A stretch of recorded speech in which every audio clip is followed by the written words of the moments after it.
Tapi yang mereka cari di dunia itu yang bersifat non fisik, kan lucu. Orang-orang barat coba ditanya, apa yang mereka cari? In search of happiness. Kami mencari kebahagiaan. Ya masalahnya lu nggak pernah belajar untuk mencari untuk dapat kebahagiaan. Lu belajar di sekolah gimana cara dapat duit.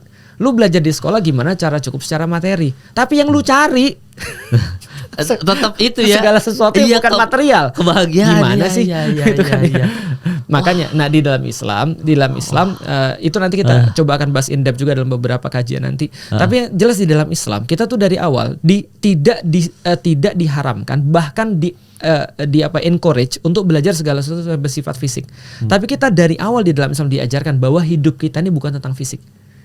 Maka Islam tidak pernah mewajibkan orang jadi kaya, apalagi mewajibkan orang jadi miskin, atau tidak melarang orang jadi miskin, juga tidak melarang orang jadi kaya. Tapi yang Islam ajarin itu adalah bagaimana merespons semua kondisi itu, mau dia kaya, mau dia miskin, segala macam. Karena Islam tahu problematikanya bukan masalah material, problematikanya itu masalah respons. Ujian itu yang membuat kita berhasil ujian bukan masalah pertanyaan, mau pertanyaan kayak apa terserah, yang penting kita bisa jawab. Nah Islam itu jawaban, answer, bukan soal.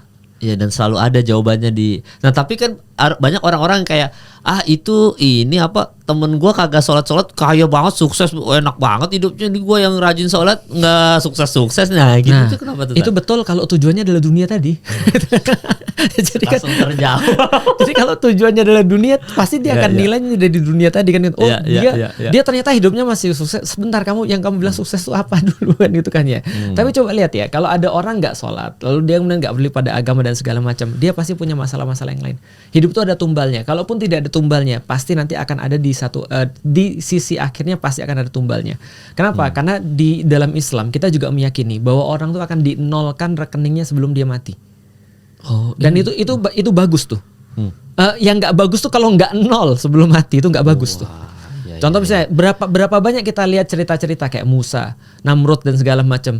Bayangin Mas, kalau kita merasa hidup ini nggak adil, kita cuma hidup berapa lama sih Mas? Aku baru hidup 39 tahun, Mas baru hidup 32 tahun atau 33 tahun. 33 tahun. Lalu kita bilang kadang-kadang hidup itu nggak adil. Aku udah sholat berkali-kali, tapi kok kayaknya aku nggak berhasil dalam masalah agama, atau aku nggak berhasil dalam masalah kehidupan, bisnisku masih gitu-gitu aja. Aku suka sama orang, dia dinikahi sama orang lain, misalnya kayak gitu. Lah kenapa aku dan segala macam? Padahal kita baru ibadah berapa lama? Lah kita nggak lihat nih, Fir'aun itu bikin kebijakan setiap anak laki-laki Yahudi yang lahir itu harus disembelih di depan orang tuanya, dipastikan mati di depan orang tuanya. Dan ini bukan program setahun 2 tahun Mas, programnya ini berpuluh-puluh tahun Mas.